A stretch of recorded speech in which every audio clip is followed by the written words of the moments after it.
અમદાવાદની તો અમદાવાદના ખોખરામાં વિદ્યાર્થીની સાથે દુષ્કર્મ કેસમાં આરોપી શિક્ષકની ધરપકડ કરાઈ। સ્પોકન ઇંગ્લિશ ક્લાસીસના સંચાલક જિગ્નેશ ગોહિલ સામે ફરિયાદ પછી કાર્યવાહી થઈ છે। સ્પોકન ઇંગ્લિશના ક્લાસીસમાં વિદ્યાર્થીની અને શિક્ષક મળ્યા હતા। બંને વચ્ચે પ્રેમ સંબંધ બંધાયા બાદ દુષ્કર્મ આચર્યું। અશ્લીલ ફોટા અને વિડીયો વાયરલ કરવાની ધમકી આપી પોલીસે આરોપીની ધરપકડ કરીને આગળની કાર્યવાહી શરૂ કરી।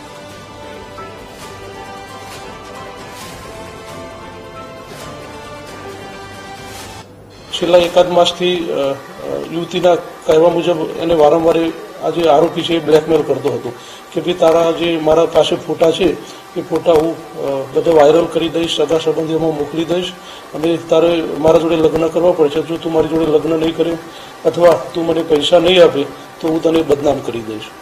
બાદમાં હકીકતે ઉપરોક્ત આ હકીકત પોલીસ સ્ટેશન આવી જણાવતા આઈપીસી 376(2) અને 506 મુજબ યુવતીની ફરિયાદ લીધેલી છે અને આરોપીને રાઉન્ડ અપ કરેલું છે અને અટક કરવાની અને આગળની તપાસ હાલમાં ચાલુમાં છે।